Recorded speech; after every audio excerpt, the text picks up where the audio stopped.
Alright guys, welcome back for another video on HAIKYU Fly High, and today I'm gonna do a priority tier list for the future UR and also SP characters. Now obviously because this is a tier list, it's going to be subjected to my opinions. Obviously you can disagree with what I'm going to say here, that's absolutely fine. Tier list is just for reference purposes anyway.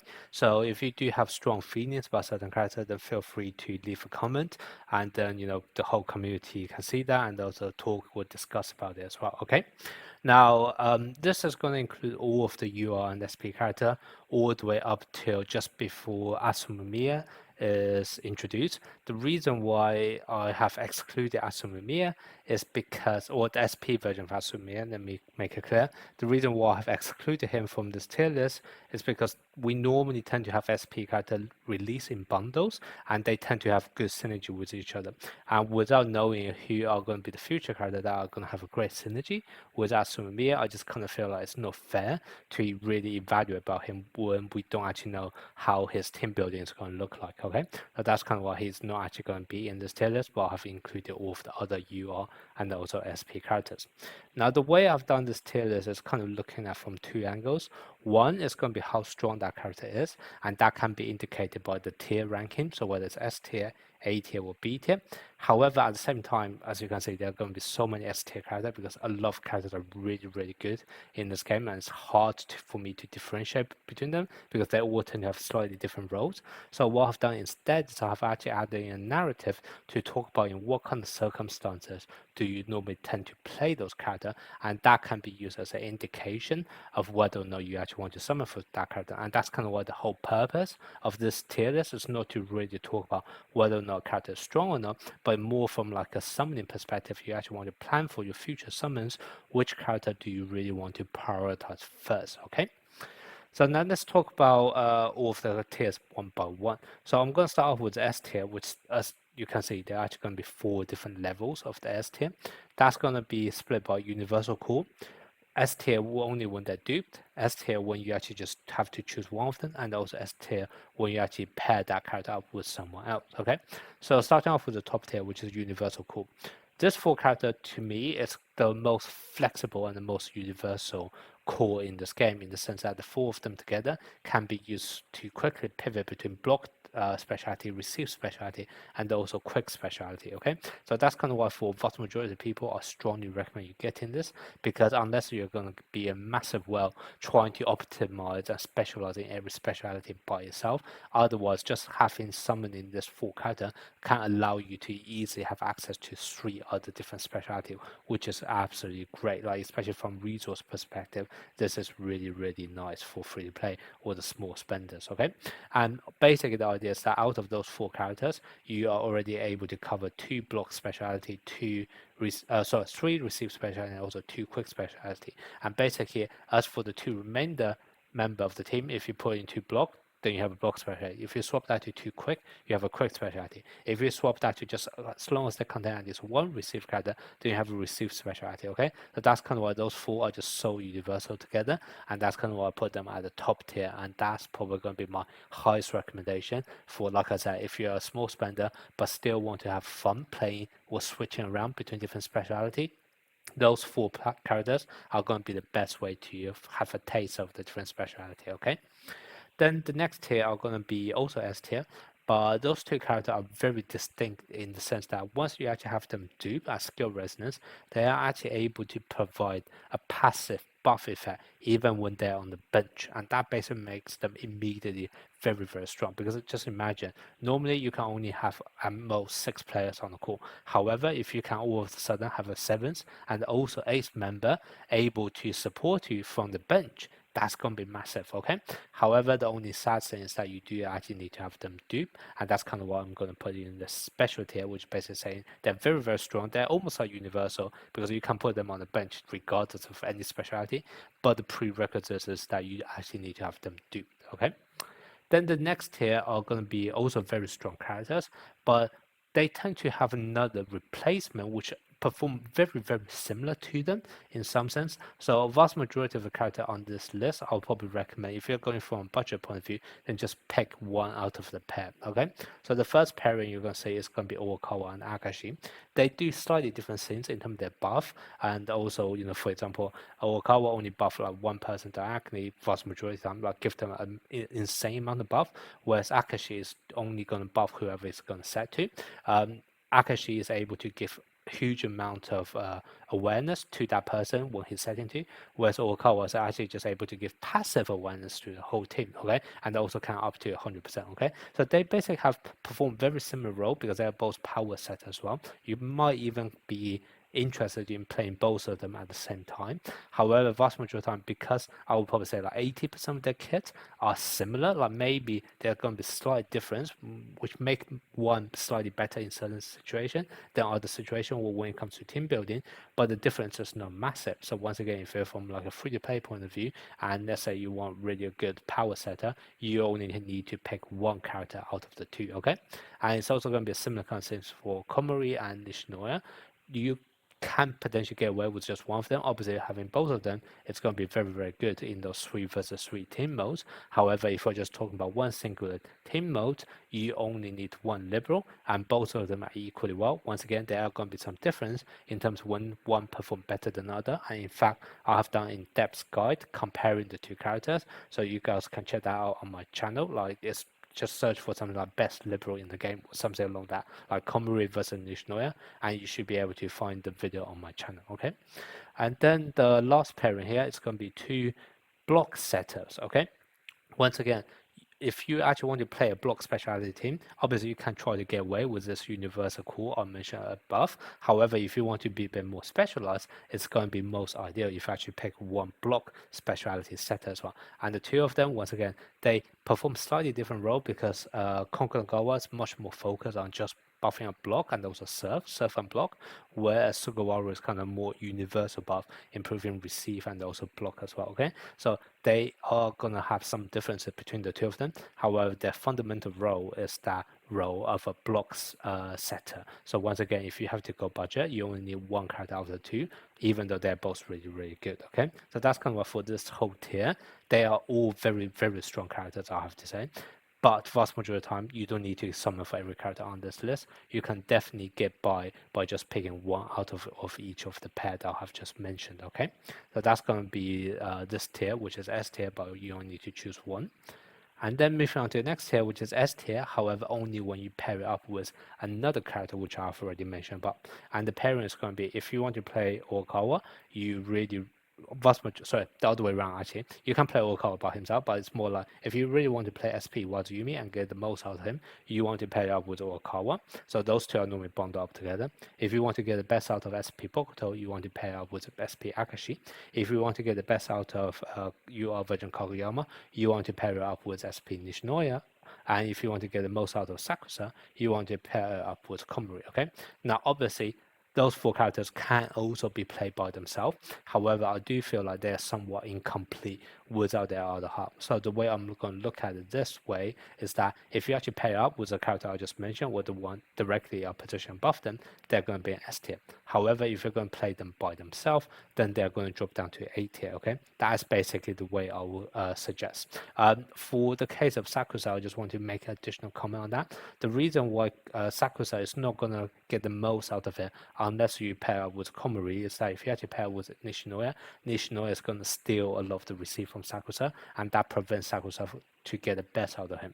And similarly, if you actually play any other liberal outside of Nishinoya or Komori, then obviously your team power is going to be lower because the next best liberal is only going to be SSL rarity. So it's not to say that Sakusa is bad by himself. It's just that out of all of the liberal choices, he's not going to function well, and he almost contradicts the playstyle of SP Nishinoya, and that kind of by elimination leaves that the only time you can get the best out of him is when you actually pair up with Komori, okay? So that's basically the special mention I would like to talk about here.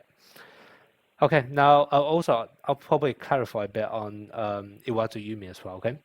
The thing with Iwazu Yumi is that he can sometimes be used as a substitute for liberal, and if you actually play SP Wazuyumi, you can actually get away without you choosing the subsetting for your liberal. But the main thing here is that because there's the whole thing of rotation, if you actually have Iwazumi, eventually at some point in the match, he will be rotated to the front. And if you actually set your liberal setting to not actually for your liberal to come on at all, then you could actually be at a disadvantage for potentially 20 or 30% of the match when Iwazumi is actually rotated to the front. So that's kind of why vast majority of the time it's probably still going to be a good idea for you to have a liberal subsetting on, okay, rather than playing Iwazumi. At least that's my personal thinking here.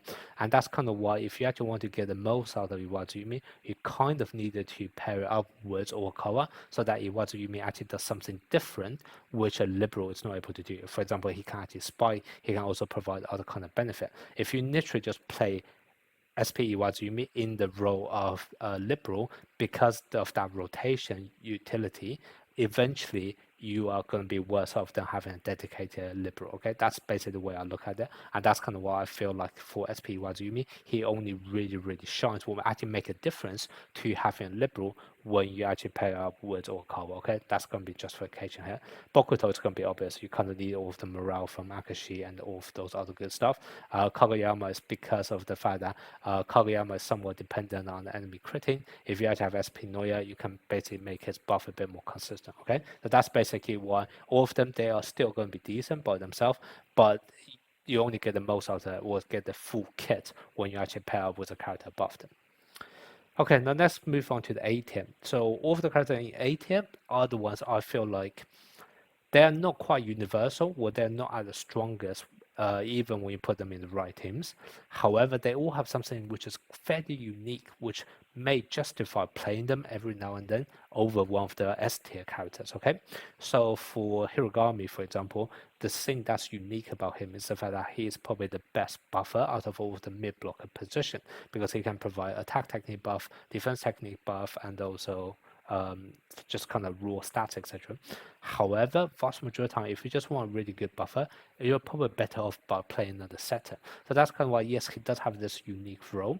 However, he is kind of in a bit of a jack of all trades in the sense that he is trying to do the role of both a buffer and also mid block at the same time. However, in pure mid blocking perspective, because he's only a UR character, his raw stats are lower than other SP, and in terms of buffing, he's not quite as good as a setter. So that's kind of why he does have a unique role, but it kind of makes it hard to justify at what situation would you actually play him. And that's also kind of same thing with Hoshimi. He is the pure definition of a jack of all trades, okay? He can literally do so many different things. However, at the same time, he's never going to be able to compete against a specialist in just one thing. So that's kind of why, once again, he has this unique role. For example, if you just want to train up one character for him to be using 3 different specialties, then yeah, he's great. He's going to save you loads of resources. However, you can also justify not playing him because a specialist is always going to be better than him, okay? So that's kind of why he's unique. But the absolute strength-wise, I'll probably only put him in A tier.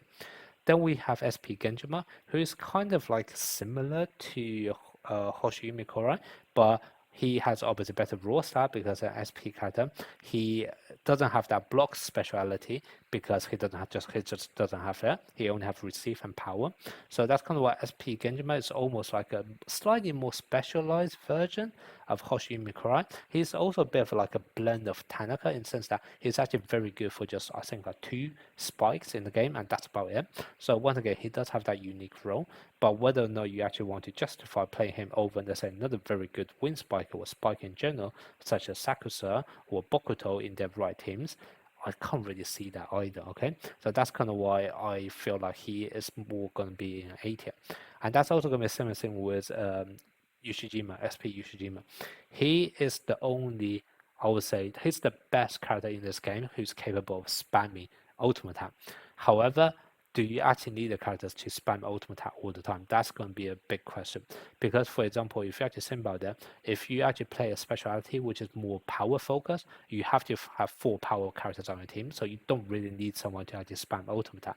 If you are going to play a receive specialty, a lot of the wind spiker in this game have both the receive label and also power label together, so you don't really need someone to spam all of the spike for you, like one single character to spam all of the spikes for you. And then if we talk about quick specialty, yes, you're going to have 4 quick spike characters already. So once again, you probably don't need someone to be dedicated to just spam all of the ultimate attack for your whole team. So the only way I can see him actually providing some kind of value would be in a block specialty, because you need to have 4 characters of block specialty, and therefore all of your offensive is going to mainly come down to the other two. However, if you actually think about the way you normally play SP Ushijima, you tend to play it with SP Okawa, and then if you have SP Okawa, you then tend to play Iwazuyumi. And then all of a sudden, that already takes out 3 characters, which none of them are of block speciality. And that kind of ruins the main purpose of having someone capable of spamming ultimate attack the whole time, okay? And that's kind of the reason why I found the role of SP Ushijima slightly awkward in that perspective, where he can't, or the team he will be normally played in doesn't require him to be the solo carrier. And if you actually want to play him as the solo carry in, let's say, a block specialty team, then you have to make sacrifice of someone else who tend to have very good synergy. And that's kind of why I feel like he's very awkward, but he does have that unique role. So maybe in the future, when the meta change, then he might get bumped up to S tier. But as of right now, I just find it slightly weird, and that's kind of why I moved him down to A tier. Also, similar kind of thing with Tendo. He has a very unique game mechanic where he can convert awareness to reflex, essentially. That makes him very, very good pairing with Orikawa. But once again, if you then pair him up with Orikawa, we probably want to add in Ushijima as well. Then we want to add in Iwazuyumi. Then all of a sudden, out of the 4 character, I have 3 power, 1 block, 1 quick, 1 receive. And then it's just going to really, really limit the team building you can do. And basically, if I actually play the 4 of those together, then the only team I can build is going to be a power based or power specialty team, and there are already a lot of other good alternatives that I can use in power specialty team as well. So that's kind of, once again, I just find it slightly awkward of how you can actually slot it in. And not to mention, the other thing I also want to talk about is that this game literally has so many good mid blockers. If we just take a look at the first 2 rows, we literally have 3 really, really strong mid blocker already. And in this game, you don't really need more than 4 character capable of blocking, because no matter how you want to rotate around, I just feel like 4 is a bit too much, okay? So 3 character with a very strong block is already going to be decent enough. And by comparison, Tendo just doesn't really offer anything extra to what, let's say, Kuro, Suki, and also Aone is already able to provide, okay? So that's kind of why I'm also going to put Tendo into the A tier, more kind of from like a team building, and also from like a comparative to other mid blocker point of view. Then the last character on A tier is going to be Osamu. He might just be a placeholder till we get, let's say, an SP version of Osamu. But as of right now, we don't actually tend to have too many quick specialty characters. And if you actually want to have a quick specialty team, it's very likely you need to have Osamu there just as a placeholder for another quick spike, okay? That's pretty much the main reason why he's here. It's not so much about his care, it's just the fact that he's very fortunate to be one of the few spikers who happen to have a quick label, okay? That's pretty much it. Then lastly, it's going to be characters who unfortunately just got completely power-crept by others, and you're probably very likely never play them ever again, okay? Starting off with Asumiya, he's just kind of going to be outshined by Kageyama in almost every single way. His whole kit is probably one of the worst in the game, in the sense that he tried to rely on not critting, but as you can see from this whole tier list, like 90% of character in this tier relies on critting, and that just makes Asumiya very, very awkward to play around. So that's kind of why you would never really play him, and he just completely been power grabbed by the other quick setter, which is Kageyama. And also, obviously, we also have the SP version of Asumiya now as well. Then next we have Bokuto. He's pretty much just going to be power grabbed by the SP version of Bokuto. Then we have Kuro. Kuro is not so much he got power crept by the SP version Kuro, because the two are slightly different. This Kuro, the UR one, actually does block and also quick spike, whereas the SP one does receive and block. But the more important thing is that if you actually want to play a quick specialty team or block specialty, you normally tend to go with the core, which I mentioned, right? The first tier I have here. And with this tier, you have to play SP Kuro in. And if you already have SP Kuro, you can't play 2 characters of the same name. So UR version of Crow is kind of just out of favor, not because of that his kit got power crept. It's more just that there's another character which is better with the same name, and therefore you are not able to play the UR version, okay? Then we have the UR version of Ushijima. He's literally just like a worse version of SP version of Ushijima, okay? And then same thing with UR version of Okawa. He literally provides nothing more than SP version of Okawa, and SP Okawa is able to provide so much better buff, okay? So that's kind of what everyone in this last tier is going to be the ones which are essentially Power-crept, and you wouldn't be playing them again. Okay, so this is going to be my thoughts on all of the future UR and SP character and my priority in terms of which ones you actually want to summon for. Let me know what you guys think, and also whether or not you agree or disagree with any of those.